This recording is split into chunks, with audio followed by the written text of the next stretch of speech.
Canada is aiming to reset its relationships with some contentious partners. Speaking to a crowd in New York today, Prime Minister Mark Carney emphasized the significance of his trip to China earlier this year. Basically, diplomatic relations had broken down. Trade relationships were fraught with a series of tariffs. You need to have a dialogue with China. I mean, this is stating the obvious. Virtually every issue, or most issues in the world, geostrategic and other, China is a player. What we accomplished was a very basic reset of the relationship. Those comments as China's Foreign Minister Wang Yi arrives in Canada today for a 3-day visit. It's the first time in more than a decade that a Chinese foreign minister has made the trip. And this comes on the tails of a visit from India's trade minister, who came to Canada with a delegation of about 150 industry leaders earlier this week. Vina Nadjibulla is the Vice President of Research and Strategy at the Asia Pacific Foundation of Canada, and she joins me now. Vina, always good to see you. Thanks for being in the studio today. Thank you for the invitation, Dave. How significant is it to have China's Foreign Minister Wang Yi here in Canada this week? It is a significant visit, David, the first one in 10 years. And it's happening, of course, on the heels of Prime Minister Carney's visit to China, which opened the door for deeper cooperation. But it's the first time that we're having the Chinese come here. It shows that China cares about this relationship as well, that they want to advance the new partnership, and that they want to discuss issues that matter to them as well. There's the important bilateral messaging here, but also to them, this is not just a visit to Canada. This is also messaging to Washington about Canada and China getting closer together. What message do you think China's trying to send in that, in terms of them getting absolutely. closer together? So the message basically is that they're able to deepen their strategic partnership with Washington's closest ally, right? At a time when our relationship with the U.S. is strained, to say the least, it's a good propaganda and public messaging for China to show that it's able to create more daylight, to create more division between Washington and Ottawa. Okay, so as that was happening, Mark Carney's in New York, right? Speaking to the Economic Club of New York, talked about navigating the complex nature of the relationship with China, dealing with imbalances and the asymmetrical world. I mean, what do you take from the message the Prime Minister delivered to an American audience today about the relationship with China? No, the timing of this all is very interesting, David. You're absolutely right. Our Prime Minister is in New York, and he just talked about building a new partnership between Canada and the U.S., a partnership that would include some sectors in which we would be even more integrated with the U.S., sort of Fortress North America, if you will. And he mentioned steel, aluminum, but he also mentioned autos, which is an area in which, as you know, we are now also trying to do more with China. And it was also a place where the Prime Minister acknowledged some structural issues in terms of the global economic imbalances driven by China's policies, right? Overcapacity. He even said that China produces 40% but consumes around 16%, right? Massive imbalance. So he was able to lay out the fact that while Canada is moving forward with China, we're not naive or blind to the fact that there are structural issues and there are limits to what we can do, while we're also trying to preserve access, preferential access to the U.S., and also obviously maintaining that new partnership that is most important to our economy. So I think it again signals, David, that we are triangulating. This is not just about Canada-China relations or Canada-U.S. relations. There is a triangulation that needs to happen. It's a really delicate diplomatic balance, not easy to do, because we're trying to reduce our reliance on the U.S., but at the same time maintain market access. We're trying to deepen relations with China, but at the same time reduce strategic vulnerabilities, don't become dependent on them too much, right? We're trying to have an independent foreign policy, but our geography is still in North America, and we're still deeply integrated. So it's really tough to do that for any country, but for Canada, of course, we don't have a history of this kind of balancing, this kind of hedging.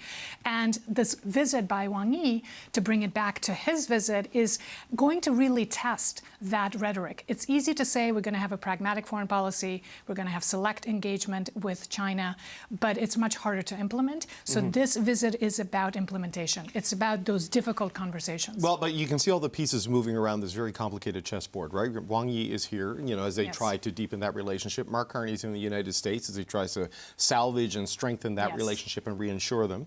And then there's reporting in the Globe and Mail that a Canadian military ship went through the Strait of Taiwan in the last number of weeks. Against the warnings of President Xi's government. I mean, what do you make of that nugget of information that while they're still demonstrating this foreign policy support for Taiwan while also trying to satisfy China and the U.S. in this battle of geopolitical hegemons. Yes, that's all part of that diplomatic balancing and difficult triangulation. So I think it's very good news that Canada did do the transit through Taiwan Strait this past week.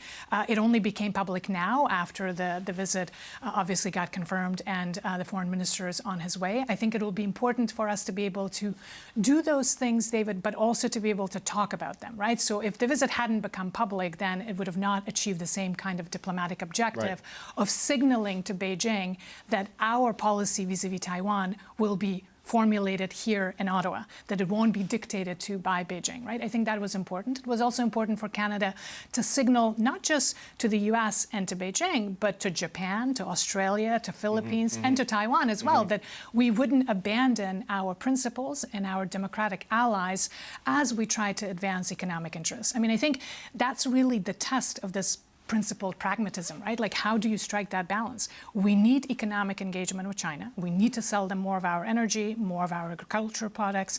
We want investment from them in some sectors, but we don't want them to dictate to us our foreign policy. We don't want to become dependent. And on Taiwan in particular, it's important for us to be able to pursue what's in our own interests and to do so closely with partners. So this transit was good news. I'm glad it happened, and we'll see. There will probably be a reaction from Beijing, but that's expected.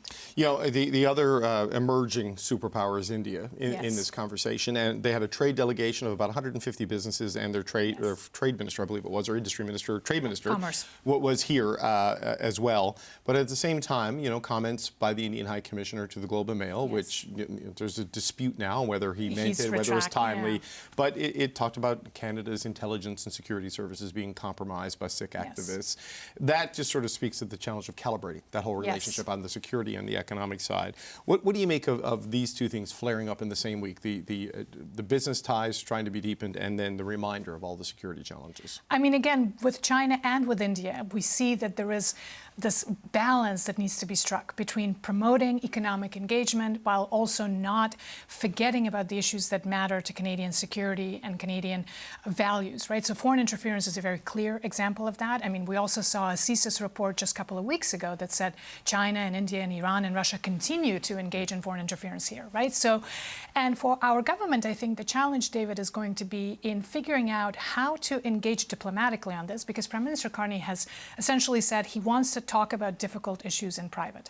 That's fine. Private diplomacy matters. But in a democracy, you also need public trust and you need accountability and transparency. So some degree of that kind of public messaging on this is also needed to reassure Canadians, to reassure communities most impacted that their safety is not being traded for short-term commercial gain. Do you think they're threading that needle, the government right now? We'll see how this week goes, right? We'll see what happens tomorrow, and tomorrow is Friday. I was going to say on Friday. We'll see what happens on Friday in terms of there's no media availability for the two leaders, right, the two foreign ministers. But then it will be important for Minister Anand, as the Canadian foreign minister, to be out there talking about what transpired, what are the issues that are being discussed, right? What are these difficult issues? What are the guardrails that are being put in place? We mentioned foreign interference, but equally, we need some clarity on what are the guardrails, right? We've been hearing about this, that we're going to be clear-eyed about China. We're going to have guardrails in place. What do they look like? For instance, with this investment summit that's coming up in September, right? Presumably, China's going to be invited. Chinese companies are going to be invited. Which sectors are on offer? Which sectors are going to be off-limit, right? That level of discussion needs to happen. National security test while engaging Exactly, as well, because we need clarity for that. I mean, this is a time when businesses, provinces, they need clarity, and that clarity has to come from the government. So, and that's important in a democracy. We can't abandon general sort of public accountability because we need to have private diplomacy with more difficult actors. Vina, always a pleasure. Vina Nadjibulla, VP Research and Strategy with the Asia Pacific Foundation of Canada. Appreciate the time. Thank you so much, David.